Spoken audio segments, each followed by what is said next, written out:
Senator Hezena, Thank you so much, Mr. Speaker, and I rise to strongly oppose the report sent before this House because I think everybody deserves a second chance, and most importantly, because I note that we are all not made equal. All human beings are made very differently, and there is no way that we all want to conform or confine human beings to behave in a particular way or express themselves in a particular way. For those of you who think they are gifted in expressing yourselves or projecting your frustrations, not everybody can be like you. And as a mature human being and a leader, what we need to learn is how to tolerate each other. If you know that this particular person has this kind of character, then know how to tolerate that character and respect who they are, because we all have different characters. We all have different personalities. And again, secondly, let's not forget that we are talking about sexual harassment here. This is something that has been downplayed over so many years, and a lot of us have gone through so many frustrations of refusing to be employed because of sexual advances from particularly the men.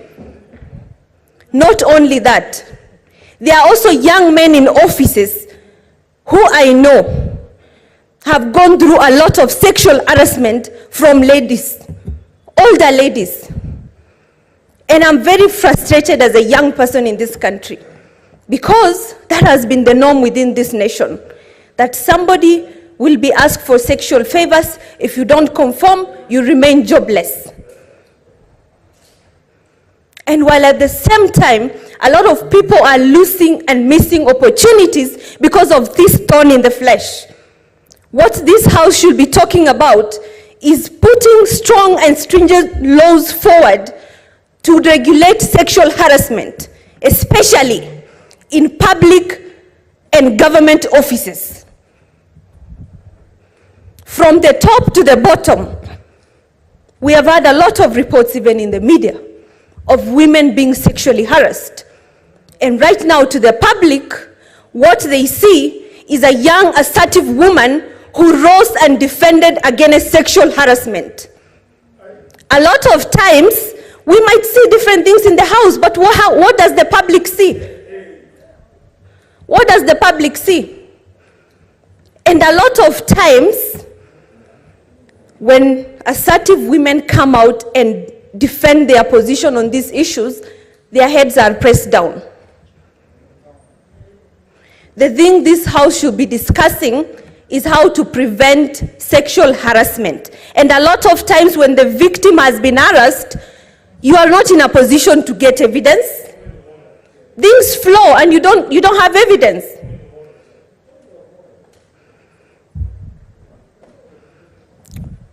A minute, Senator Hezena, what is your point of order? And again, let us also not continue just raising point of orders. No, Mr. Speaker. I am not in the habit of raising frivolous points of order. Understanding Order 120, again to remind this House, that the report before us is a report of the Powers and Privileges Committee. In this particular case, nobody has accused Gloria of being an assertive woman. Nobody has accused her of lack of proper expression. We are not saying she cannot express herself. She's one of the most eloquent senators in this House. The report of the House is very simple. She made allegations. She needed to substantiate. She failed to substantiate. There are consequences of dragging people's names through the mud, and then you don't say it. You don't come here to lecture us about sexual this, sexual that. Show us the evidence. Show us the evidence. Nobody is interested in sexual advances here. Senator Sifuna. Senator Sifuna, you know you cannot put exact ones that any senator should use in this House. As long as she is contributing on this particular matter. She is contributing on this particular matter. If I reason she is defending women and the young leaders, young women leaders. So to me, she is not out of order.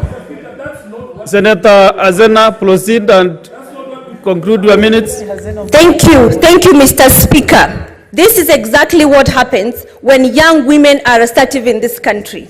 And it is time, Mr. Speaker, some people, I am. Honourable members, Senator Hezena I am, from behind in and I have the right to be heard. Because, Mr. Speaker, protect me, Mr. Speaker. To get to the floor. Protect me, Mr. Speaker, from people exhibiting chauvinism, male chauvinism. Senator Hezena, stop addressing members. Just proceed and conclude your contribution. Thank you, Mr. Speaker. Sifuna, Mr. Speaker, Senator Sifuna does not utilize my eyes. I do not use your eyes to read the report, nor do you live with me. There is no way you will know if I read the report or not. So stick to your lane. Senator Hezena, stop addressing members directly. Address the chair kindly. Thank you, Mr. Speaker. Mr. Speaker, as I continue, like I reiterated, that what we need to discuss in this house is how to protect people and young women especially from sexual harassment. Why? Because a lot of times when these allegations are made or we have cases like this, a lot of times it's thrown under the bus because there is no evidence. And a lot of